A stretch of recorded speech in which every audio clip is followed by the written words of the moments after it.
예, 반갑습니다. 이제 저 첫 번째 편으로서 퇴직금과 퇴직소득세에 대해서 한번 같이 알아보도록 하겠습니다.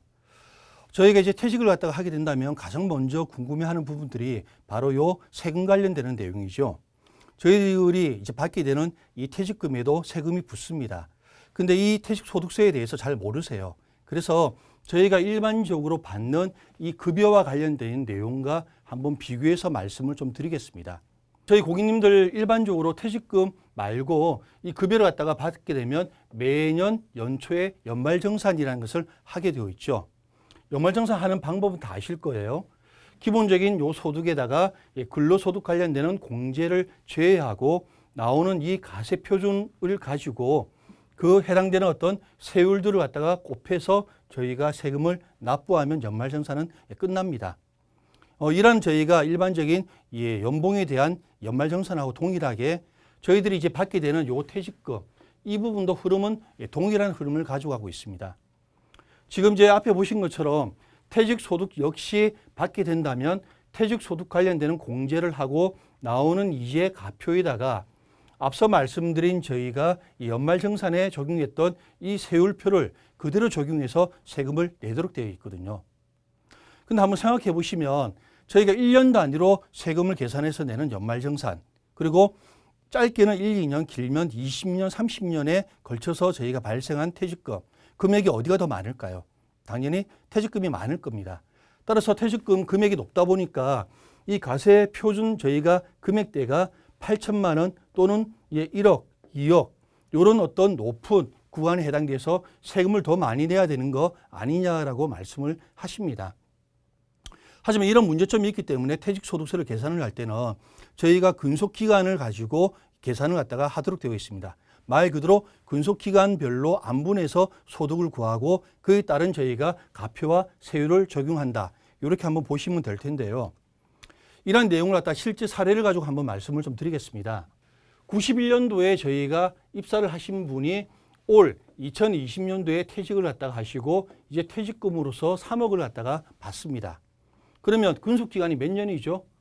예, 그렇습니다. 30년 근무를 했습니다.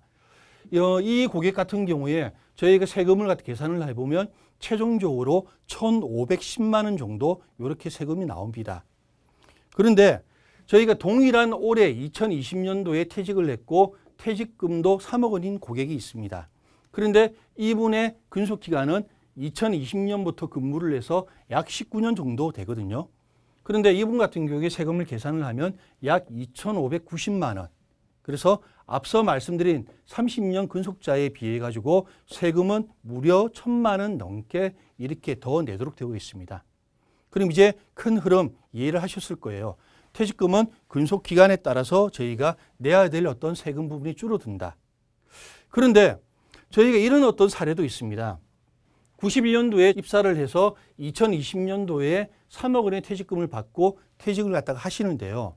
근데 이분 같은 경우에 2012년도 요때에 중간정산을 갖다가 1억을 갖다가 받으셨던 그런 어떤 사례입니다. 그러면 이분 같은 경우에 저희가 세금 계산을 해보면 3억 원에 대해서 내야 되는 세금이 얼마냐면 무려 4,990만 원이 됩니다. 어떻습니까? 상당히 높죠. 왜 그러냐면 저희가 퇴직소득세 계산을 할 때 중간정산을 했으면 중간정산 했는 날로부터 해서 근속기간이 계산이 됩니다. 따라서 이 사례에서는 근속기간이 중간정산 받은 날로부터 이제 9년 정도 되지 않았기 때문에 보시다시피 세금이 많다라고 이렇게 이해를 하시면 되겠네요. 하지만 많은 분들이 억울해하십니다. 당연히 억울하죠. 그래서 2016년도에 이러한 어떤 문제점을 해결하기 위해서 퇴직금 정산 특례 제도라는 것이 만들어졌습니다. 이 제도는 간단하게 말씀을 드려서 최종 요번에 퇴직을 하게 되는 퇴직금 3억 원에다가 과거의 중간정산 때 받았던 퇴직금을 같이 서로 합산해서 이번에 퇴직소득세 계산을 같이 합니다. 그러면 이 고객 같은 경우에 4억 원이 되겠죠. 대신에 4억 원으로 1억 원이 더 늘어나지만 근속기간은 9년이 아니고 최초의 입사일로 서로 이렇게 앞당겨 줍니다. 따라서 30년의 근속기간이 해당이 되고 그 결과 퇴직소득세는 2,890만 원. 많이 줄어들었죠. 그런데 여기에서 저희가 중간정산을 갖다가 퇴직금을 했을 때 그때에도 이미 벌써 세금을 냈습니다.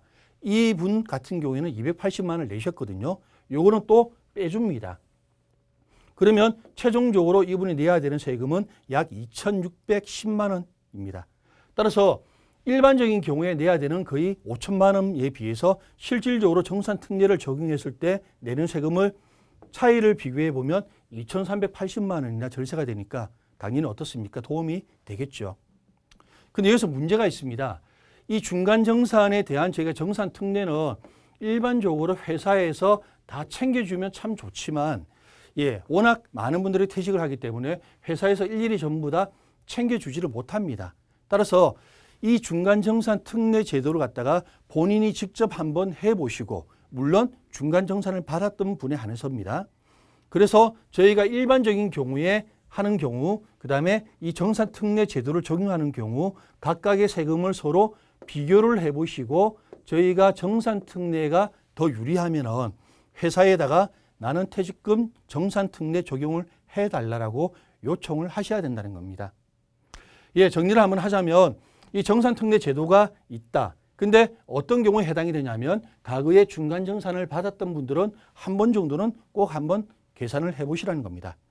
물론 모든 분들이 이 정산특례를 적용을 갖다가 받아가지고 저희가 절세가 되는 건 아닙니다. 근속기간이나 퇴직금의 어떤 금액 그런 어떤 여러 가지 사유에 따라서 달라질 수 있기 때문에 유불리를 따져보시고 정산특례가 유리하면 회사에다가 이 정산특례 부분을 한번 문의하시는 게 좋을 것 같습니다.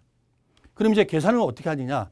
저희 경남은행 지점에 오시면 저희가 짧은 시간 내에 이러한 내용들을 전부 다 상담을 다 해드릴 수 있으니까요. 언제든지 저희 지점으로 방문 한번 부탁을 드리겠습니다. 그럼 이상으로서 첫 편 퇴직금과 퇴직소득세에 대해서 말씀을 드렸습니다. 감사합니다.